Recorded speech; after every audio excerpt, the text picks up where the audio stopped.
Hello students, today welcome all of you to our physics channel. So first of all, I am discussing the next topic of our chapter 3 current electricity, that is Kirchhoff laws. We are taking today the Kirchhoff laws. First of all, we will discuss the statement of these Kirchhoff laws, and after that I will discuss what we can do in order to use these to find out the voltage and current in the circuit. So first of all, I will write the statement.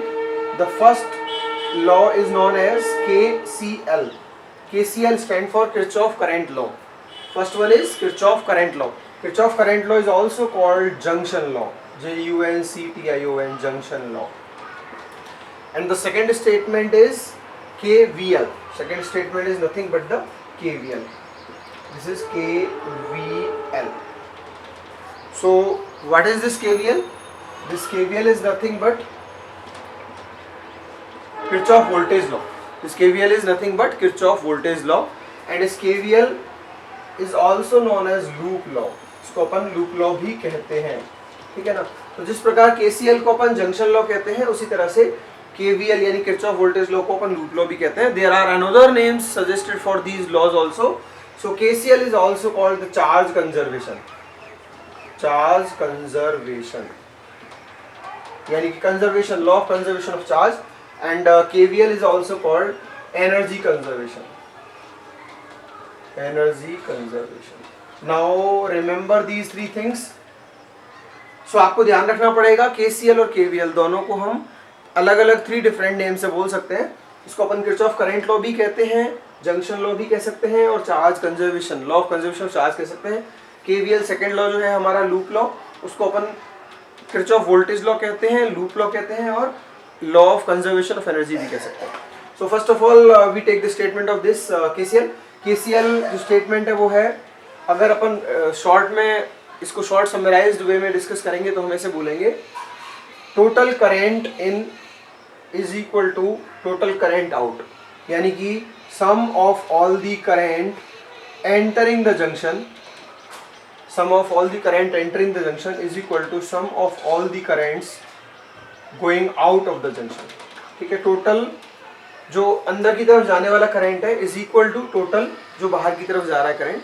ठीक है, या इसको ऐसे बोल सकते हैं, अगर अपन algebraically सारे करंट को ऐड करेंगे तो ये नोड के ऊपर या हमारा किसी पॉइंट के ऊपर जो डिफरेंट ब्रांचेस का मीटिंग पॉइंट है जंक्शन, उसके ऊपर जीरो आता है. तो ये जो प्रिंसिपल है इसको अपन बहुत अच्छे से अपन इसको समझ लेते हैं. मान लेते हैं मेरे पास बहुत सारे छोटे छोटे रेजिस्टर्स हैं.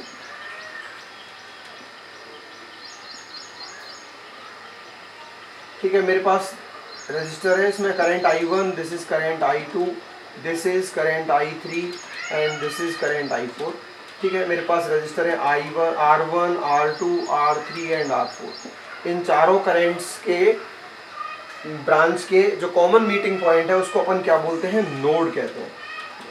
तो इन चारों ब्रांचेस का जो मीटिंग पॉइंट है उसको अपन जंक्शन या नोड कहते हैं. और इस जंक्शन और नोड के ऊपर जो भी करंट अंदर की तरफ आ रहा है that is equal to the current going outside of it. यानी ठीक है, क्योंकि नोड के ऊपर ना तो करंट, नोड यानी कि ये जो सिंगल पॉइंट है जो इसका मीटिंग पॉइंट है, इस पर ना तो करंट प्रोड्यूस हो सकता है इस पॉइंट पर, और ना ही करंट डिस्ट्रॉय हो सकता है इस पॉइंट पे. जो भी टोटल चार्ज अंदर की तरफ आएगा वही टोटल चार्ज जो है वो इस पॉइंट से बाहर की तरफ जाएगा.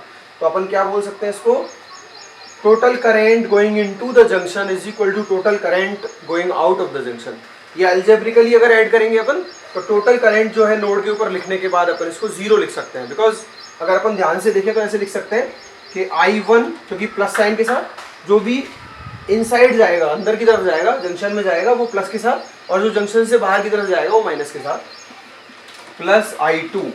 ठीक है, इसके बाद अपन लिख सकते हैं I3 क्योंकि बाहर जा रहा है तो minus I3 and minus I4, ये दोनों बाहर जा रहे हैं. तो टोटल करंट जो है जंक्शन के ऊपर, नोड के ऊपर जो पहुंच रहा है वो ये है, I1 प्लस I2 पॉजिटिव में क्योंकि इसकी तरफ जा रहे हैं, और I3 और I4 नेगेटिव के साथ क्योंकि इससे बाहर जा रहे हैं. तो this is the total current at the node, and total current at the node is equal to zero. Because यहाँ पर ना तो करंट प्रोड्यूस हो रहा है ना ही करंट डिस्ट्रॉय हो रहा है. तो ये sum, this is the law of conservation of charge, this is the principle of law of conservation of charge, ये चार्ज कंजर्वेशन प्रिंसिपल अपन बोल सकते हैं।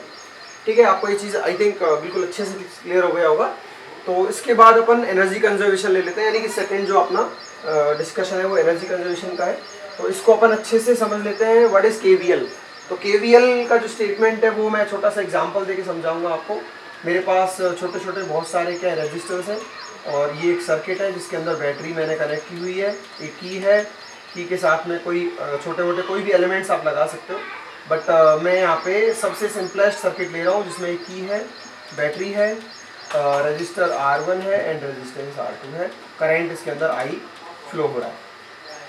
तो मैं इसको स्टेटमेंट को बोलूँगा total potential drop in a close loop is always equal to 0। ठीक है, इसको अपन क्या लिख सकते हैं, इसको स्टेटमेंट को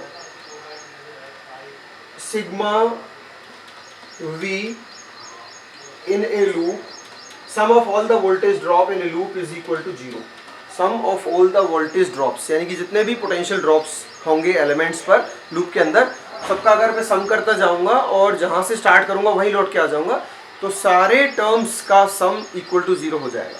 तो इसको अपन लिख सकते हैं total voltage drop on all the elements while moving in a loop is equal to 0। This is the statement. तो इसको अपन लिख सकते हैं, मैंने आपको बताया था कि जब अपन किसी एक टर्मिनल को पॉइंट ए मान लेते हैं तो ए पॉइंट से मैं स्टार्ट कर रहा हूँ और लूप में मैं क्लॉकवाइज डायरेक्शन में रोटेट करता हूँ।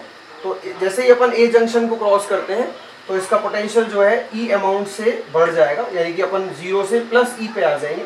ये आपका टर्मिनल लोअर पोटेंशियल की हायर, तो अपन क्योंकि ई को क्रॉस कर गए तो इसका जो है ये आपका ई ऐड हो जाएगा। लेकिन इसका खुद का अगर इंटरनल रेजिस्टेंस है इस बैटरी का, तो अगर मैं उसको शो कर देता हूँ किसी स्मॉल आर से, सपोज मैं इसको यहीं पे डिनोट कर देता हूँ, स्मॉल आर से इसको डिनोट करता हूँ स्मॉल आर, तो उसके बाद जैसे इसको क्रॉस करेंगे तो इस ई में से, क्योंकि इसके ऊपर ड्रॉप होगा minus I into small R, तो E minus I R will be the potential drop. जैसे ही अपन ने पॉजिटिव से नेगेटिव क्रॉस किया तो ई पोटेंशियल इंक्लूड हो गया। उसके बाद कुछ ड्रॉप हुआ किसके, स्मॉल इंटरनल रेजिस्टेंस के ऊपर, उसको अपन माइनस आई इंटू आर कह रहे हैं स्मॉल।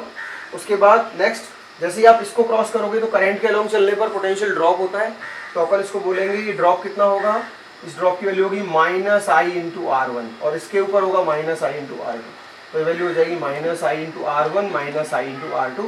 एंड ये सारे एलिमेंट्स के ऊपर मैंने पोटेंशियल ड्रॉप कैलकुलेट कर दिया, इसका सारा सम टोटल कितना होना चाहिए, 0। तो ये आपका इसको अपन बोलेंगे किरचॉफ वोल्टेज लॉ है। इसमें से आप बहुत आसानी से राइट हैंड साइड में आई वाले टर्म्स को लेके जाओगे तो R plus capital R1 plus R2, और इसमें आई की वैल्यू आपकी आ जाएगी capital E upon small r plus R1 plus R2। This is the value of current inside this loop. So I think आपको ये चीज़ें क्लियर हो गई होंगी। अभी इसको मैं इतना डिस्कस करूँगा, इसके बाद इसका नेक्स्ट प्रैक्टिकल एप्लीकेशन जो है अपन नेक्स्ट वीडियो में लेंगे। तब तक आप इसको एक बार समराइज्ड वे में एक बार रिवीजन या लर्न कर लीजिए, फिर अपन इसका प्रैक्टिकल पार्ट यानी कि न्यूमेरिकल इसके ऊपर डिस्कस करेंगे। So thank you.